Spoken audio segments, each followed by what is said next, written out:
kok namanya kerajaan bakso. Bismillahirrahmanirrahim. Jadi begini, Indonesia ini ada itu karena adanya kerajaan-kerajaan terlebih dahulu, betul nggak? Betul. Nah, itu nomor satu. Jadi saya menghormati nenek moyang saya bahwa dulu Indonesia itu berawal dari kerajaan. Nah, yang nomor dua, nama kerajaan bakso saya tekan di Google, di YouTube, di TikTok, itu nggak ada. Nah, kebiasaan saya adalah yang tidak ada harus ada. Nah, kerajaan bakso. Nah, ketika kita berbicara bakso raja itu banyak, tapi kerajaan bakso tidak ada. Kalau kita berbicara kerajaan bakso, berarti identik ada apa aja di kerajaan itu. Nah, kerajaan biasanya ada rajanya, ada permaisurinya. Selir ada nggak? Ada. Cuman karena itu negatif selir, Bilangin. sama istri saya jangan. Nah, nggak baik. Nah, karena ucapan itu bagian dari doa. Betul. Nanti buka kerajaan terus punya selir kan bahaya ya. Nomor tiga, ada kan tadi itu nama-nama kerajaan. Menteri. Nah, terus ada permaisuri, Ya. ada sengkuninya. Nah, kerajaan ada. Nah, sengkuni itu identik dengan mulutnya yang mulut pedas itu loh. Suka adu domba, suka dawir, suka. Nah, itu mercon. Jadi isinya itu cabe sengkuni itu. Terus ada Arjuna.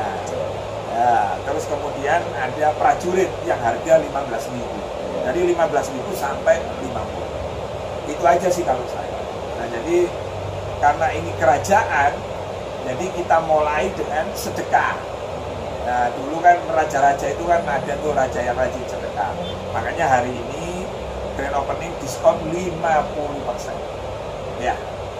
Nah, yang membuat saya bahagia hari ini di grand opening itu, saya ini gak WA sama King Saipul itu gak WA karena sungkan. Karena setiap saya WA, beliau selalu datang. Nah, saya tidak mau ngerepotin karena kan aktivitasnya banyak. Walaupun nggak jadi juri Indosiar, tapi kalau live TikTok kan penontonnya banyak tuh. Ternyata datang gitu loh. Itu yang membuat hari ini bahagia saya. Kedatangan teman lama, sahabat lama.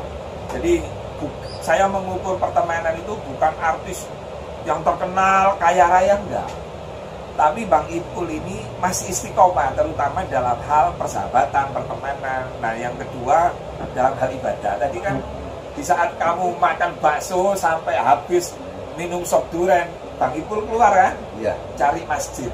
Nah, itu keren gitu ya. Mudah-mudahan kedatangan King Saipul ini dapat membuat tempat saya ini penuh berkah. Amin. Caranya gimana? Ya, King Saipul harus ya minimal seminggu sekali ke sini ya, makan bakso ya, dapat voucher seumur hidup King Saipul ya, makan kerajaan bakso menu apa saja. Saya kira mungkin itu. Nah, nomor dua, kedatangan ulama-ulama tadi itu pun juga nggak saya WA, saya undang, saya hanya Yai mohon doanya gitu aja. Nah, siapa yang nggak tahu Yai Syarif Rahmat? Di LC beliau luar biasa, di TV One luar biasa, alim, kitabnya luar biasa, dan beliau kiai bijak. Kiai Syarif itu kenapa nggak saya undang? Karena tiap saya undang, waktu peresmian PCSI ya, Persatuan Janda Seluruh Indonesia, itu tak kasih uang itu ditolak. Jadi Kiai Syarif itu kiai yang masya Allah ikhlas. Jadi yang datang ini orang ikhlas-ikhlas di kerajaan Basir. Nah, itu yang terakhir nih, saya terima kasih kepada istri saya. Istri saya ini gimana ya, nggak pernah tanya belanja. Ini suami ini kok buka diskon, buka gratis, buka acara apapun, sudahlah bentuk yayasan aja ini warung ini kan itu ya. Nah, karena tadi itu saya didatangi orang-orang baik, orang-orang ikhlas yang asalnya diskon 50%, udah gratis aja semua yang beli, yang ini gratis dah. Pokoknya hari ini gratis, bukan diskon 50% ya. Oke, mau tambah lagi tak teman-teman wartawan? Disebutkan oleh Cak Opi tentang keberadaan King Saipul Jamil. Di mata King Saipul Jamil, seperti apa sih sosok Cak Opi? Oke. Ya. Assalamualaikum warahmatullahi wabarakatuh. Waalaikumsalam, Pak. Saya sangat bangga sudah menjadi seperti keluarga besarnya Gus Rofi ya. Jadi setiap usaha-usahanya beliau saya selalu dilibatkan. Amin. Dan beliau ini memang punya tangan yang dingin ya. Ibaratnya kalau bikin sesuatu pasti jadi. Dan itu sudah terbukti gitu. Pertama kan di Kediri, Rawon Bidadari. Itu sukses. Sekarang ganti Rawon Family. Rawon Family. Kampung Family. Tas ini juga doa saya, mudah-mudahan di Jakarta buka di Lebak Bulus. Iya. Sekarang buka lagi menu baru, Kerajaan Bakso. Mudah-mudahan nanti akan menjadi ini juga ya, apa namanya? Tempat jujukan Tempat, ya betul. Jadi tempat rujukan teman-teman yang mau nongkrong. Terus juga beliau juga punya kerajaan usaha, ya kan? Ibaratnya membuka lapangan usaha juga, lapangan pekerjaan untuk saudara-saudara kita yang ada di sini. Pokoknya saya sebagai adiknya selalu support. Semoga jaya selalu, berkah tidak ada halangan. Gitu. Ya. Jadi saya ini nggak pernah serakah. Saya nggak pernah semuanya itu bikin sendiri. Produk-produk UMKM, keripik pisang dan lain-lain. Jadi saya menemukan seorang ibu ya yang kesulitan menjual. Dia di pelosok desa. Nah ternyata baksonya enak gitu loh. Emang enak. Nah itu UMKM binaan saya. Jadi saya rekrut. Jadi ini pengiriman dari Kediri. Nah tapi itu semua fasilitas kita modali. Asalnya modalnya pas-pasan, langsung kita belikan freezer, kita modali 20 juta. Sekarang dia berlinang air mata. Masya Allah. Kenapa?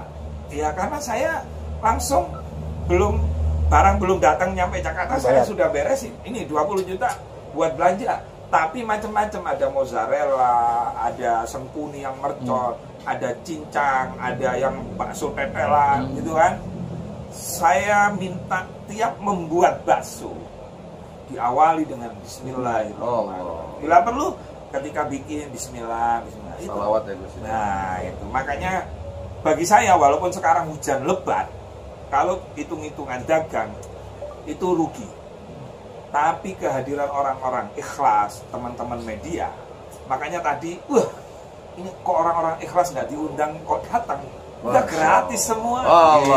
Rezeki bisa dari pintu Jumat lain. Berkah berarti, Mas. Iya.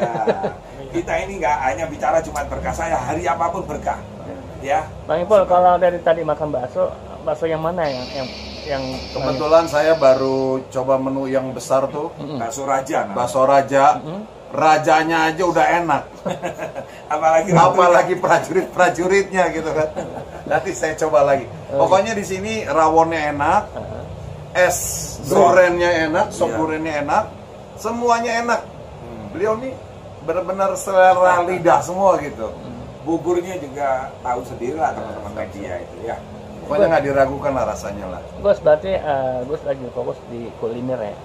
Kira-kira apa lagi sih yang Gus ingin jual lagi? Akhirnya kan Gus itu selalu mencoba untuk orang-orang yang susah dibantu, akhirnya untuk membuatkan tepat di sini gitu. Iya, jadi gini ya, hari ini Menteri Keuangan itu kan mencairkan 200 triliun. Uang itu diambil, disalurkan, tadi saya dengar itu ada BNI, BRI, Bank Mandiri dan lain-lain. Disalurkan ke bank. Nah, saya berharap uang triliunan ini kalau umpama nih yang ngemplang itu orang UMKM misalnya, masih mending kan karena dibagi rata. Nah, tahu nggak, Indonesia ini kan kebanyakan yang ngemplang ini kan orang kaya-kaya yang kong kali kong tadi itu. Nah, saya berharap melalui siaran pers ini tolong dipermudah UMKM itu, terutama yang serius. Jangan sampai dimintain sertifikat gitu. Jangan sampai dimintain BPKB. Kalau ada usahanya, maka pemerintah harus hadir. Jangan daripada uang besar diambil konglomerat, dikorupsi, kabur ke luar negeri, nyari lagi, begitu nyari duitnya sudah habis. Nah, kalau warga kita sendiri, masyarakat ini harus dibantu loh. Nah, saya kemarin sempat mengkritik ya tentang Menteri Keuangan, termasuk perilaku putranya. Alhamdulillah ada perubahan, dia mau menarik uang dari BI 200 triliun dan hari ini dibuktikan sudah disalurkan BRI, BNI. Nah, ini tolong BRI, BNI ini mempermudah pelaku-pelaku UMKM itu. Gitu loh. kasihan UMKM itu sudah nggak bisa kembang kempis, makanya yang miskin makin miskin, yang kaya makin kaya. Itu terjadi kalau yang miskin ini tidak diangkat gitu loh. Nah, diangkat gimana caranya? Kalau dia punya usaha nyata nih, oh iya jualan bakso misalnya, oh dia kurang laris karena kurang modal. Nah ini negara harus hadir, jangan dimintain sertifikat. Rumah aja ngontrak kalau dimintain sertifikat, gitu loh. Paling minjemin berapa sih? 20 juta? 30 juta? Memang kalau dikemplang 20 juta negara terus roboh bangkrut, kan enggak? Ini penting Mas, ini tolong disuarakan betul ya. Jangan sampai Menteri Keuangan ngomong triliunan, tapi orang-orang kayak jenengan yang punya istri UMKM ini hanya mendengar, akhirnya pinjaman online. Nggak ada jaminannya. Ayo pinjaman online ada nggak jaminan sertifikatnya? Ada. Kenapa dia berani minjemin? Ayo coba, masa negara kalah sama pinjaman online? Tapi bunganya luar biasa. Ya itu ya. Ya Mas ya. Oke. Siap.